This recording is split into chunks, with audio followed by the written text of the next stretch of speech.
दोस्तों, आज जिस शख्स के बारे में मैं आपको बताने जा रही हूँ वह चर्चित जरूर है, लेकिन उनके पास्ट या फिर ये बोले कि उनके भूतकाल का कोई कुछ नहीं जानता कि उस शख्स ने कितना संघर्ष किया होगा अपने बचपन में।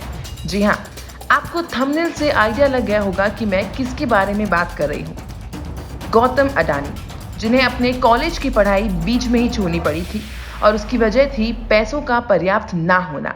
गौतम अडानी ने गुजरात यूनिवर्सिटी में एडमिशन लिया था, पर इन्हीं दिनों उनके परिवार की आर्थिक स्थिति इतनी खराब हो गई कि उन्हें अपनी पढ़ाई बीच में छोड़नी पड़ी थी।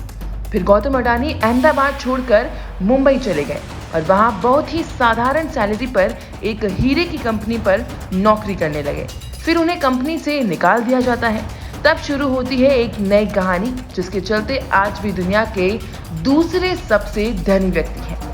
ये तो वो पॉइंट है जिसने उनकी जिंदगी बदल दी, लेकिन उससे पहले मैं आपको बताऊंगी उनके संघर्ष भरे जीवन के बारे में। फिर मैं बताऊंगी उनकी सफलता की पूरी स्टोरी। अडानी का जन्म अहमदाबाद में 1962 ईस्वी में गुजरात के एक जैन परिवार में हुआ था। उनको मिलाकर परिवार में कुल 7 भाई बहन थे। अडानी का परिवार आर्थिक रूप से बहुत ही कमजोर था। इसी वजह से उनका परिवार अहमदाबाद के पोल इलाके में एक सेठ की चौल में रहता था, जहां नौकर का काम पूरा परिवार करता था। वहां वे अपने सेठ के बिजनेस को भी ध्यान से देखते थे, छोटी छोटी बातों को एनालाइज भी किया करते थे, लेकिन पैसे ना होने की वजह से वो कोई धंधा नहीं शुरू कर सकते थे।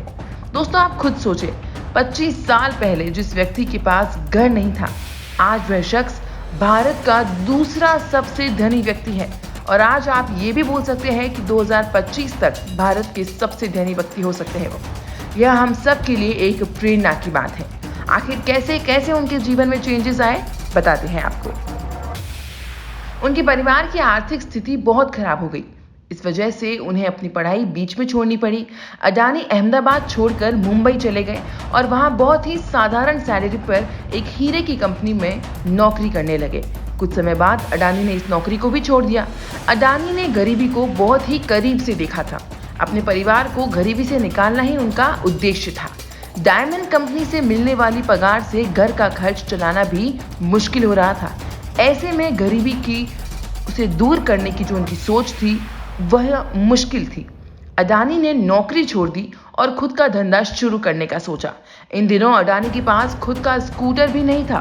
वह अपने बचपन के साथी मलय महादेविया के स्कूटर पर पीछे बैठकर घूमते रहते थे। महादेविया की इंग्लिश अच्छी थी और अडानी को इस बात का कई मौकों पर फायदा भी मिलता था। बाद में महादेविया उनके बिजनेस पार्टनर भी बने। दोस्तों, नौकरी छोड़ने के बाद गौतम अडानी ने हीरे का ब्रोकरेज आउटफिट खोला। अडानी बचपन से ही प्रतिभाशाली थे और धंधे की अच्छी समझ रखते थे। साल भर के अंदर ही उनका धंधा चल पड़ा और लाखों का टर्नओवर होने लगा। हीरे के धंधे में सफलता के बाद अडानी ने अपने भाई मनसुख लाल की सलाह पर एक प्लास्टिक की कंपनी में भी काम किया। प्लास्टिक कंपनी में ट्रेनिंग करने के बाद अडानी ने यह नौकरी भी छोड़ दी और पीवीसी पाइप के इंपोर्ट का बिजनेस शुरू कर दिया। यह बिजनेस भी चल पड़ा। अब तक अडानी पूरी तरह से बिजनेस में घुस चुके थे।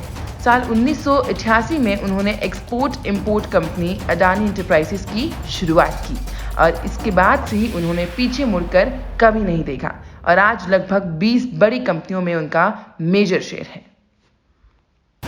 दोस्तों, अगर ये कहानी अच्छी लगी तो लाइक, शेयर, सब्सक्राइब जरूर करें चैनल को और ऐसी दिलचस्प कहानियों के लिए हमारे साथ बने रहिए। धन्यवाद, नमस्कार।